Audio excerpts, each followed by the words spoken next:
But one thing that you will probably find soon enough, once you leave the portals of this wonderful institution, is that it's easy to marshal resources and technology. That's not the problem. The problem is something more complicated, more silly. The problem is institutions.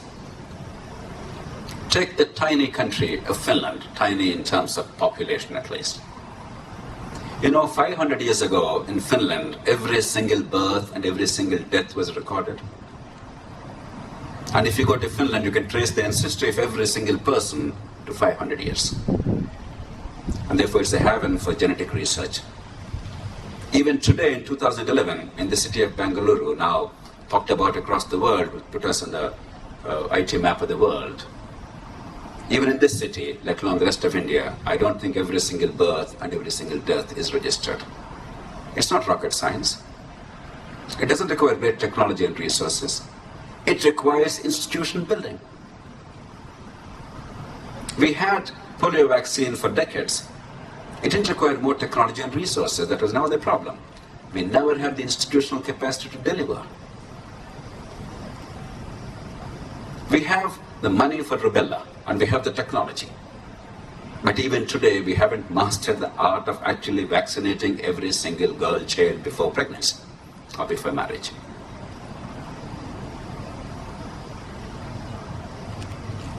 On the one hand, there is immense opportunity. There's a phenomenal opportunity ahead of you. The world beckons you. You can do things that were undreamt of in the previous generations. On the other hand, you see this wooden orthodoxy. You see the status quoism. You see the massive inertia.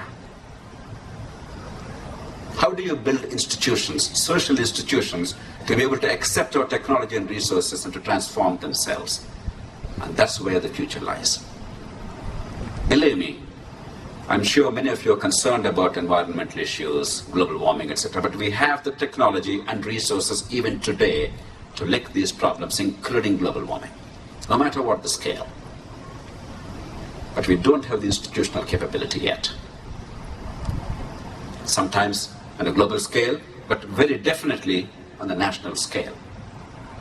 Whether it's corruption that we're talking about day in and day out in this country or in the state, or the many other monumental problems we face, each of them has very specific or a set of specific, sensible, practical solutions. There's nothing earth-shaking about them. But do we have the will and the skill to institutionalize them? Are you, the young people of this country, capable of leading? That's where the challenge is. And as I said, my faith is vindicated today, once again. I'm sure you're ready.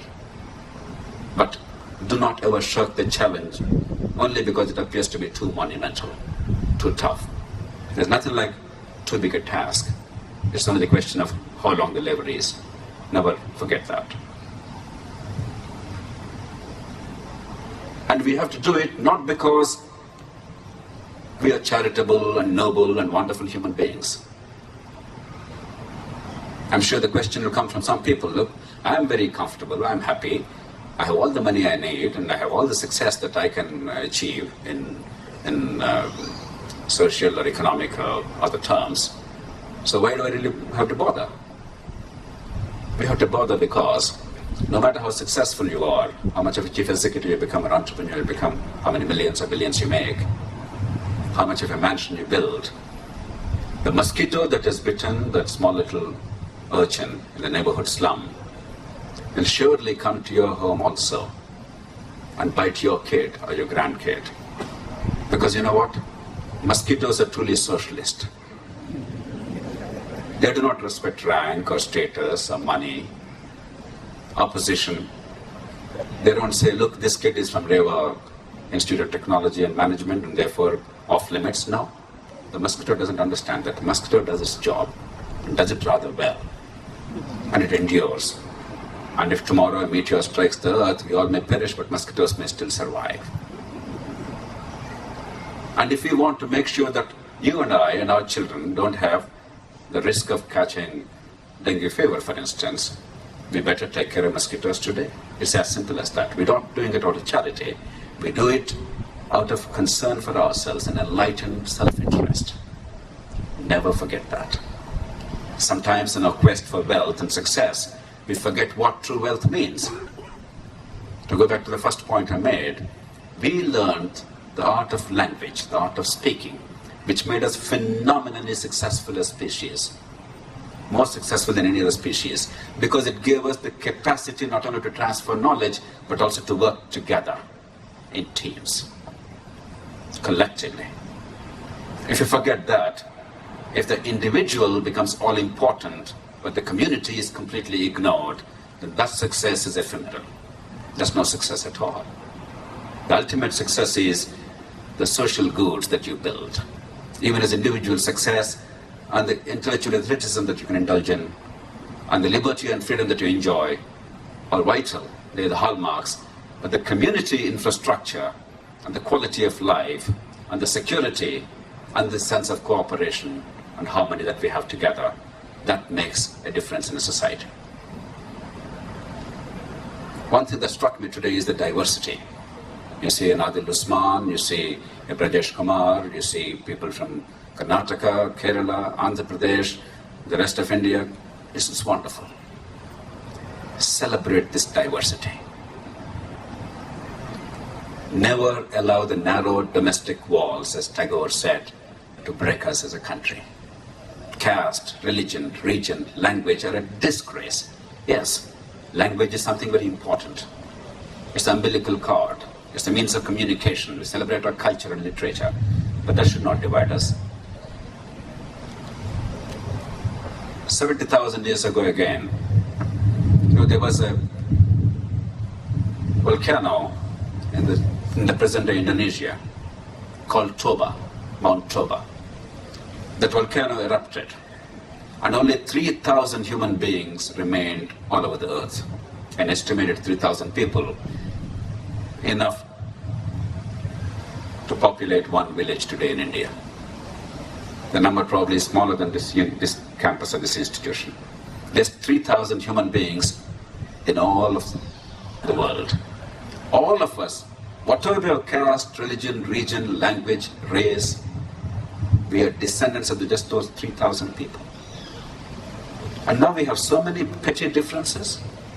We cannot see what really binds us. When I come to Karnataka, people tell me that all politics is not all about corruption, it's about others see the caste. When I go to Andhra Pradesh, people tell me it's all about region. When I go to some other part of the country, it's about something else. We manufacture these silly differences and make them very big issues and fight each other, cause bloodshed, hurt each other, and destroy our community. If your generation has to really stand apart and stand tall, it's this one thing. Please stand up and fight this. Finally,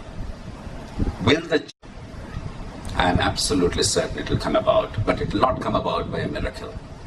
A miracle must be made to happen by fusing these two things that he has talked about, the conviction and the passionate intensity. If we don't, we'll be forced to endure the change that will come about anyway. Some 25 years ago, in the then Soviet Union, in Moscow, there was a very famous story.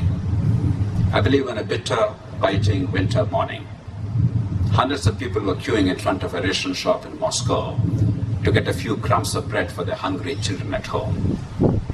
They waited patiently in the bitter cold for 2-3 hours, but there was no bread inside. One young man lost his temper, somebody, a revolutionary from REVA, who did not have the patience of all of us, the old fogies. He said, I'm sick and tired of this. We are supposed to be a superpower that can decimate the whole world several times over if we so wish. But we don't have bread for our children hungry at home. I will go and kill the General Secretary in Kremlin. And he stormed off in protest. The others waited patiently and they were scared to do or say anything, but there's still no bread inside. This young man came back after 2 hours. They gathered around him and asked him, what happened? Tell us. We waited here patiently, but there was no bread. Is there a riot there? Have you killed the General Secretary? Can we not rob the store and take this food home? Please tell us what happened. This young man said, "What killing the General Secretary? I went there to kill him, but there was a much longer queue waiting there." This story was repeated in every single household of Moscow and in every single one of the 15 republics of the then Soviet Union. People harmlessly converted their angst into jokes, but they did not act in time. They did not assert collectively with knowledge and clarity. When status quo is unsustainable, change becomes inevitable. Change did come in 1991, exactly 20 years ago. But not the change that the Soviet people wanted. The change that they had to endure. A civilization collapsed. An economy lay in ruins. A culture which was once proud became very depraved and deprived. Only now they are recovering those pieces after breaking their nation into 15 fragments. Change will come to this country also. But will it be an orderly change because we know what we are seeking and what we are fighting for and then we get what we want? Or will it be a change we are forced to stomach, we are forced to endure because we didn't have the courage and the sense and the integrity to act in time and collectively? That's a choice we all have to make, and that's a choice your generation has to make in particular. Not because we created these problems, we created these problems, but you'll endure them. Because you constitute 73% of India in terms of population. And in terms of the personages who are going to live in this country, you account for 94%. In a very fundamental sense, the future of this country is your future. No matter how much we screwed up, you have to transform this country for your sake. So stand tall. A poet called J.J. Holland said, "What we need are tall men and women, sun-crowned, who live above the fog in public duty and in private thinking." Stand tall. Be sun-crowned. Don't be afraid to rise above the fog and the cloud. And at all times, fight hard to transform this society, not because you're all wonderful, saintly people, but because you're sensible, practical human beings who understand the link between individual glory and the collective good. Because we understand that these two things cannot be separated. Each feeds on the other. Each encourages the other. They are synergistic. You separate one from the other, both collapse. I congratulate you on graduating from this wonderful institution. I'm sure your parents are filled with joy and pride when they see your accomplishments. They have sacrificed a great deal to make this day come true. I'm sure you'll remember that, and I'm sure you'll make many others who are not privileged enough to have this opportunity get those chances now in the next generation, so that we can build that community, we can build a country, we can build a true nation, not merely a piece of geography. I wish you all the very best, and I'm sure you'll have fulfilled lives and great success. Thank you.